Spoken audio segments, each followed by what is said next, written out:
We have a very special guest in the studio right now. We do. Celina Loyer. Welcome. Good morning. Tell us how you are connected and how the exhibit for the Michel Band came about.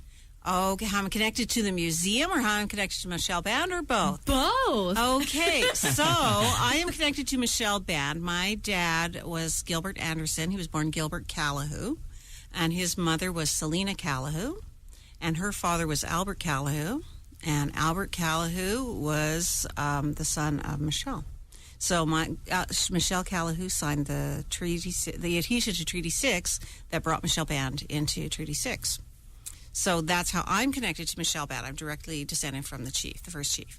And how I'm connected to the museum is I actually started working at the museum about 8 years ago. I work as an Aboriginal programmer there. So I do programs with different kids, like different groups of kids, mostly little guys. And it's interesting because there's another lady on staff that actually works there who's Aboriginal. And so, you know, we're kind of tight. My friend, hey Sharon, hi Sharon. Anyway, so we worked together, and she said, you know, one of the things I always wanted to do at this museum was talk about Michel Band because it's like such a unique history. But they always felt like it wasn't never their story to tell, right? Which to me was amazing because, you know, for most museums, they're like, yeah, this is our stuff. We're going to tell the story, and we don't really care. So for me, they came from that place of respect right from the beginning. And about 18 months ago, they came to me and they said, hey, you know what? We want to put an exhibit on about Michel, and what we would like you to do is to guest curate it. And I'm like, oh, okay, right? Because I'm not knowing anything about how to put on a museum exhibit. I'm thinking this is like a great idea.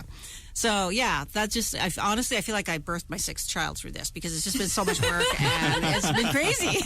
No kidding. That's amazing. So we are somehow along the lines distant cousins because my family's Calahoo as well. Oh, awesome. And through the line, we are direct grandchildren of Michel Calahoo as well. Hey, cousin. Right? Finally, I found my cousin. Well, if you are a Calahoo or related to a Calahoo, you're related to probably about 40,000 people in the world. Legit. Legit, right? Like, if you're going to marry somebody, you got to get their genealogy. Oh, my gosh. My mom's always said that, too. It's like you would know the last names that you're not allowed to date a Larundel, a Calahoo. Yep. Some of those bell cards, not them either. No, you can't do that. So the museum, the exhibit opens today. Today's the big day. Yeah, you know what? Come on down. We're having a grand opening, an opening reception next Thursday. It starts at 6:30. There'll be free food. And so it's just really, there's so much in this exhibit. It's so hard to talk about it. We have old pictures. We have family members that have lent to the museum their own personal stuff to help tell this story. One of the former chiefs that's passed on, and his wife that has passed on, had donated a whole bunch of stuff to the museum. And so we even have like the treaty medal that was given to Michel originally. Oh, wow. So we have a whole bunch of stuff that is actually belongs to family members, and they've actually not donated it but lent it as well. There's a whole bunch of like really old pictures, like original pictures of like Michel and John Baptiste was like in with him, his brother, and like really old black and white family pictures. So people can look through it's like an old family photo album, and they can order the pictures when they get there if they want to. And it's got the story of the whole enfranchisement of the whole band, because we are the only band in Canada that was ever completely enfranchised and the land sold. So they were part of signed Treaty 6 back in 1878, right? Actually, yep. And the land was just northwest of Edmonton, right? It was actually between Villeneuve and Calahoo, so northwest of Edmonton. So yeah, and apparently that was a little too close for Frank Oliver. He liked his Indians a little farther away in the bush, so he felt like between Papas Chase and us, right? He really wanted all of the Indians farther away from the city. So that was we were two of his success stories, according to that kind of a thing, right? And I had no idea up until a couple of months ago that it was Frank Oliver who was the one, and who was the one who really destroyed the Calahoos. And and you know what really destroyed one of the things that really our people suffer from the most is that lack of community and lack of bondedness. You know, like most Native communities, we really all have a place to gather, or we have a spot where we can get together and do things and just, you know, be family together. And that's missing. And one of the things that's the most important element of this exhibit is that we used a kitchen table as the center of it.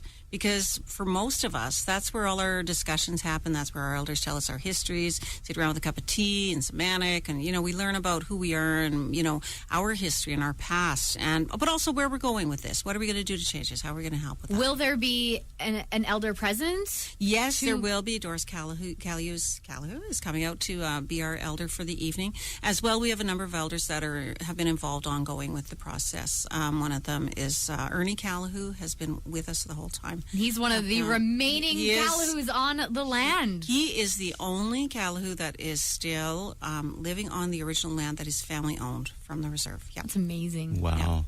Yeah. You go back and you hear the stories. The band itself at the time was doing quite well. It was actually a very, very well-to-do band, and they were almost, in a way, victims of their own success. They were doing very well at farming. They were doing very well with different kind of livestock and animals that they had. Like, they were ready to settle down. They were actually, a lot of the men had intermarried, because they were Iroquois men originally that had come out with the fur trade, intermarried with a lot of Métis women.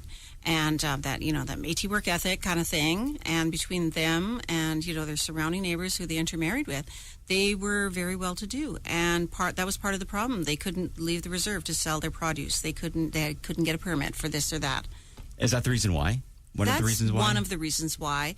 When you go there, like, it's a very complicated history. Yeah. Another reason was they went to the residential school in St. Albert on the hill, and in 1928, 10 families enfranchised, and they set up a school just off the south end of the reserve, so their kids wouldn't have to go to the residential school in St. Albert anymore. Oh, wow. This is the Michael School. There's so much. I mean, it's just a fast. Like, ever since I've never known about it up until just recently, when this story broke that they wanted to regain their status, right? Right. So yeah, go ahead. No, go ahead. Oh, I was just going to say, so everybody lost their status except for 4 people who were deemed mentally incompetent, who were put on the general list. And the rest of everyone else who was a member of the reserve lost their status. And in 1985, when Bill C-31 came in, over 7,000 people applied for their status. Whoa. And for Michel Band, there was 700 people who regained their status, and they had nowhere to put them, so they put them on the general list. So at that time, my dad, Gilbert Anderson, was with a group of people who started to talk about, because the family stayed together and talked, and, you know, they knew about this, right?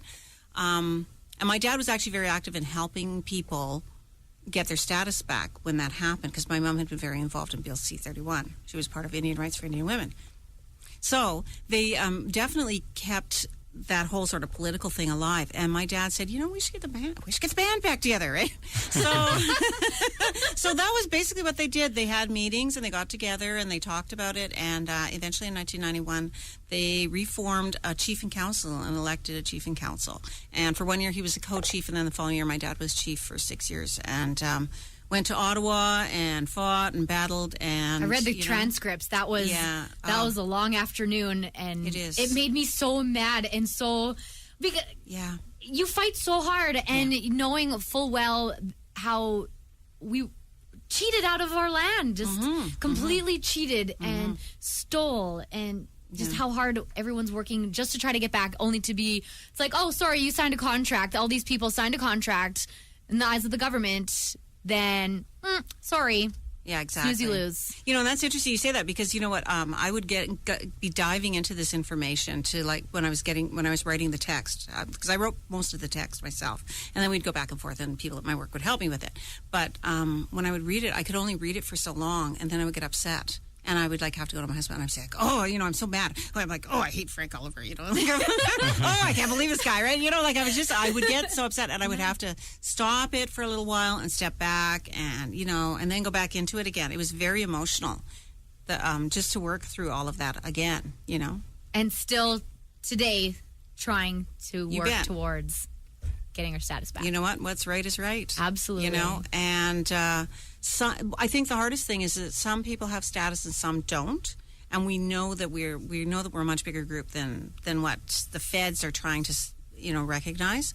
So there's a lot that needs to be repaired and done that can be done for reconciliation. Wow! And if the government is serious, man, they can take it from there. It can be done. Celina Loyer, thank you so much for joining us today on the program.